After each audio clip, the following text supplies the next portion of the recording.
When we look at bringing MVT customers, there are a couple of options in terms of where the buy-in comes from in your report. One is the facilitators, then you have tying up with countries, city governments, or with corporates.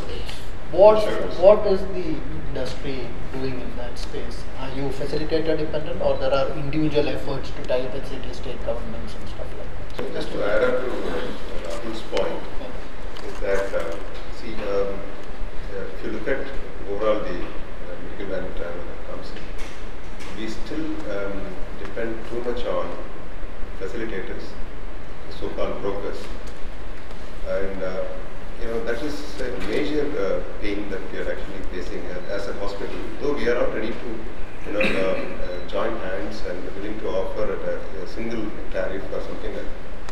But the so-called facilitators, you get down at any airport in Kerala, Kochi or Trivandrum, there are a line of facilitators. They call them as facilitators, they're typically brokers. They're standing there to divert the patients to the hospitals or their choice. That is where actually probably we need to work, and probably we need support from the government to curtail this kind of unethical practice, which actually carries a kind of a wrong signal to outside people. So in the past 1 year, we have actually pushed the boundaries quite a bit. The first thing is that our accreditation board, NABH, it's there on the NABH website. We have a standard now for facilitators. The second step, so we have an interministerial task force which consists of Ministry of Commerce. Ministry of Commerce has taken the lead because the government of India has declared that medical value travel is considered as service export from our country to earn foreign exchange. So we have something called SEPC, the Service Export Promotion Council of India. And now we have a dedicated portal under Government of India where all hospitals capable of promoting MVT is listed in the Government of India website.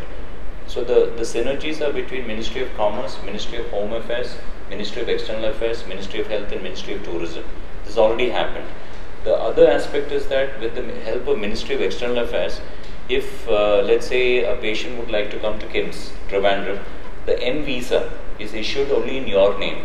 There is no way with that M visa he can come to any other hospital. Right. So these are steps which actually we have suggested. So we are trying to remove all the loopholes to make it much more ethical and a level playing field. The third thing which is happening is unless your facilitator is accredited, that accredited facilitator's name will not appear in the website of the Embassy of India located in those countries. So what the Government of India is trying to do is that to say that these are the accredited hospitals, these are the accredited facilitators, now it's up to you to choose. So if something goes wrong, you come to India, then we are not responsible. That's what we are trying to do. So it helps actually brand India as a destination. So in that list, how many approved facilitators would be there? So right now, the sad part is there are only 2. And 2 of them are from Delhi. There was a meeting, same Kochi, it's about a month, 2 months back. I was here for some other purpose and I was told that there is a meeting happening. I went to a hotel. There was about 300 people who deal only surprising, that's the reason I asked the question, how many are approved? There are 300 people sitting there, calling themselves as medical facilitators. And predominantly, in fact, around 150 to 200 people are only for dental services. Mainly they're focusing only on dental services. So what will happen is that, like what happens typically, our country is so massive. So many of these things to move from discussion stage to policy and regulation, it's just a matter of time. The other challenge which many hospitals face is with FRRO regulations. That why should a foreign patient coming to a hospital go to the nearest police station? So we have also discussed about those aspects, and the Ministry of Home Affairs is in the process of sending a notification to all the chief secretaries across the country to say that there will be, at least for a patient who's come on an M visa in the name of your hospital, they would be able to relax those requirements. So there is consensus towards that. Since we are talking about the visa part also, I just wanted to take a few more questions on the same thing. If you look at Thailand and maybe Malaysia also for an example, Thailand has given exemption for even visa for 90 days. Or any 3 people can travel in case if you are going for a hospital, any healthcare requirements, and they can stay up to 90 days in Thailand for a medical treatment. And same way, if you look at Malaysia, for example, they have a honorable visa for medical travel. Nilakan, I know where your questions are heading towards, and this is something we have been talking to the Babus in Delhi. Okay. We have to look at current status. Okay. The diplomatic corps of our country is equivalent to the diplomatic corps of Singapore.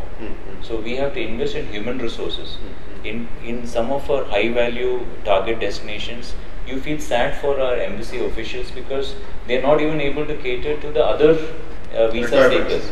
Forget the M visa aspects. Then there are some new regulations for actual security concerns. Like there are instances, proper instances in hospitals in Delhi where patients from Iraq, from Nigeria, from Afghanistan, they've just disappeared. They've come for medical treatment, but afterwards they've disappeared. Then the Ministry of Home Affairs has got a right to ask that it's a security concern for our country.